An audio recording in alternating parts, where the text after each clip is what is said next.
हमारे परम आराध्य गुरुदेव प्रभु के द्वारा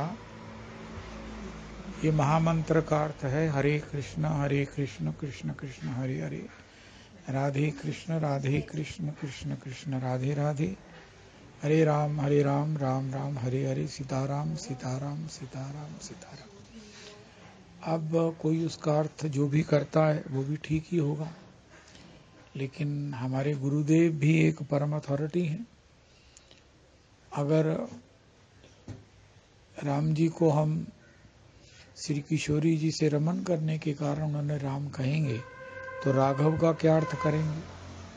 श्रीमन महाप्रभु जी कहा है राम राघव। अब राघव का अर्थ घुमाओ, नहीं घुमा सकते आप। तो इसलिए अगर कोई पर्टिकुलर किसी का ऐसा मत है, किसी का ऐसा विश्वास है, तो उसको भी प्रणाम कर दीजिए। आपको आपका आनंद है, आप उसका आनंद लीजिए। भ्रमित होने का तो कोई कारण ही नहीं है। सबके स्वभाव अलग है, सबकी अप्रोचेस शायद डिफरेंट हैं, और उसी अनुपातेन उसका अर्थ भी वो करते हैं। लेकिन एक बात महामंत्र में निश्चित है कि आप उसका जो अर्थ मानते हैं वो आपके लिए वही है, क्योंकि नाम कल्पतरु है, और आपको जो उससे अपेक्षित है वो आपको प्राप्त होगा।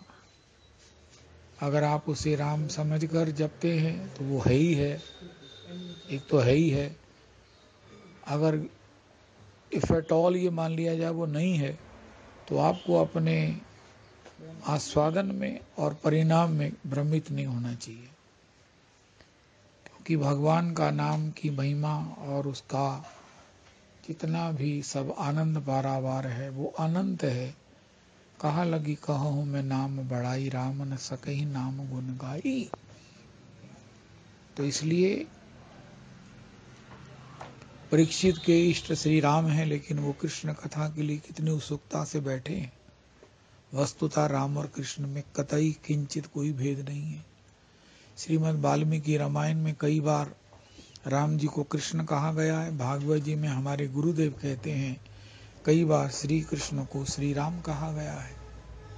तो इसलिए अपनी इस भ्रांति का आप समझिए कि इसमें कोई भी जगह नहीं है। आप उन्मुक्त और आप सब प्रकार से स्वतंत्र इसका आस्वादन करें, और जो आपका मान्यता है वो हमारे गुरुदेव प्रभु के द्वारा अनुमोदित है, और आप उसका आस्वादन करें। कहीं ना कहीं दूसरे सत्संग में कुछ ना कुछ किसी मात्रा में भेद हो ही जाता है। हम किसी को भी कहें कि वो गलत है, ये नहीं हो सकता। हम लोगों की क्या ताकत है, जो कहते हैं उनके पीछे भी तो कोई डिफेंस होगी, ठीक है। लेकिन हमारे पास जब गुरुजनों का समर्थन है तो हमें उसी आनंद में रहना चाहिए, और कहीं भी किसी प्रकार से भ्रमित होकर अपने उस चिंतन से, रस से वंचित नहीं होना चाहिए। जय जय श्री राधे। हमारे परम आराध्य गुरुदेव प्रभु के द्वारा